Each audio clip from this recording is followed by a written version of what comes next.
살다 보면 누구나 잘못을 저지르죠. 그리고 그 무게 때문에 힘들어 본 경험 다들 있으실 거예요.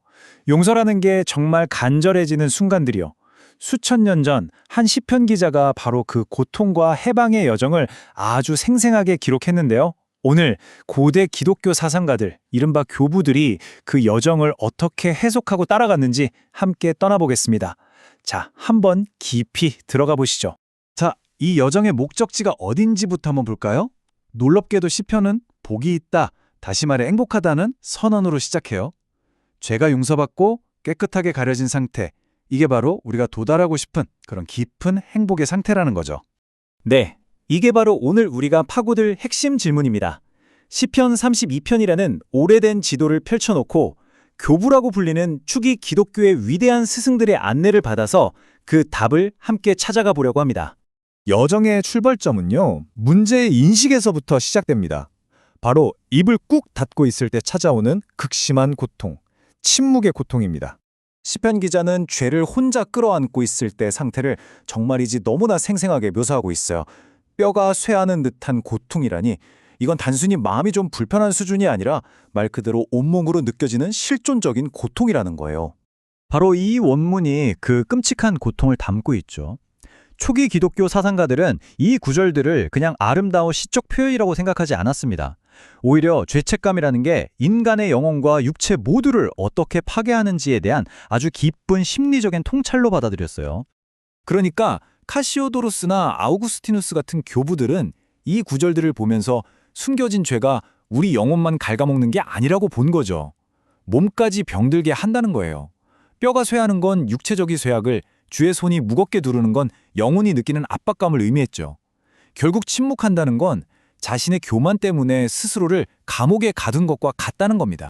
그런데 이 끝없는 고통의 고리를 끊어내는, 그야말로 이야기의 흐름을 확 바꾸는 전환점이 등장합니다. 바로 이 구절. 침묵을 깨고 입을 여는 바로 그 결정적인 순간을 보여주는 거죠. 자복하리다, 즉 고백하겠다는 결심이 굳게 닫힌 용서의 문을 여는 열쇠가 된다는 겁니다. 교부들은 이 고백이라는 걸 그냥 추상적으로만 얘기하지 않았어요. 아주 구체적인 단계로 나눠서 설명했죠. 먼저 에바그리우스는 이게 남 탓하는 걸 멈추고 온전히 내 죄임을 인정하는 책임의 단계라고 말합니다. 그리고 카시오도루스는 이어서 그 진실을 입 밖으로 소리내어 말함으로써 스스로 만든 침묵의 감옥에서 걸어 나오는 것이라고 설명하죠. 결국 시편이 우리 앞에 딱 두 갈래 길을 보여주는 셈이에요. 한쪽은 침묵을 지키다가 점점 쇠약해지고 고통스러워지는 길. 다른 한쪽은 고백이라는 겸손한 행위를 통해 치유와 화해로 나아가는 길. 우리에게 어떤 길을 갈 거냐고 묻고 있는 거죠. 자, 이제 이야기의 클라이맥스로 가볼까요? 고백의 결과는 단순히 벌을 안 받는 걸 넘어서 엄청난 선물이 주어진다는 겁니다. 바로 은총이죠. 여기서 은총이라는 단어, 이게 정말 중요한데요. 교부 암브로시우스가 이걸 아주 명쾌하게 설명했어요. 은총은 우리가 뭘 잘해서 받는 상이 아니라는 거예요. 받을 자격이 전혀 없는 우리에게 거저 주어지는 하나님의 선물이라는 거죠. 이 용서가 얼마나 완전한 건지 한번 보세요. 암브로시우스의 해석에 따르면 죄는 그냥 처벌만 면제해주는 수준이 아니에요. 하나님의 기억 속에서 아예 마치 처음부터 그런 일이 없었던 것처럼 완전히 지워지는 걸 의미합니다. 정말 놀랍죠? 그렇다면 이 은총이 구체적으로 우리에게 뭘 가져다 줄까요? 시편 후반부를 보면 정말 선물 보따리처럼 쭉 나열이 됩니다.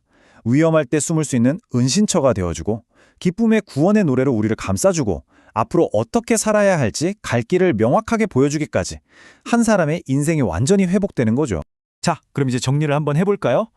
고통에서 시작해서 은총으로 끝난 이 여정 전체가 사실은 우리에게 더 지혜롭게 사는 법을 알려주는 일종의 지도 같은 거거든요. 전체 그림을 다시 한 번 그려보면 이렇습니다. 모든 건 침묵 속에서 오는 그 끔찍한 고통에서 시작됐죠. 하지만 거기서 고백이라는 용기 있는 선택을 하는 순간 전환점이 찾아옵니다. 그리고 그 즉시 죄책감에서 해방되는 용서의 순간을 맞이하고요. 여기서 끝이 아니죠. 그 후로는 은총 안에서 계속해서 보호받고 인도받는 새로운 삶의 여정이 시작되는 겁니다. 이 4단계, 이게 바로 시편이 우리에게 보여주는 핵심 구조예요. 그리고 이 마지막 구절이 그 여정의 끝이 얼마나 희망적인지를 보여줍니다. 이건 그냥 과거를 청산했다, 여기서 끝, 이게 아니라 앞으로 살아갈 내내 신적인 지혜와 보살핌이 함께할 거라는 약속인 거죠. 우리는 종종 완벽해져야 한다는 압박 속에서 살잖아요. 실수나 결점은 어떻게든 감추려고 하고요. 이런 세상 속에서 수천 년 전에 쓰인 이 지도가 우리에게 뭘 말해주고 있을까요? 우리의 연약함을 드러내고 진실을 말하고 또 자격 없이 주어지는 은총을 받아들이는 이 고대의 길이 오늘을 살아가는 우리에겐 과연 어떤 의미가 있을지 한 번쯤 깊이 생각해 볼 문제입니다.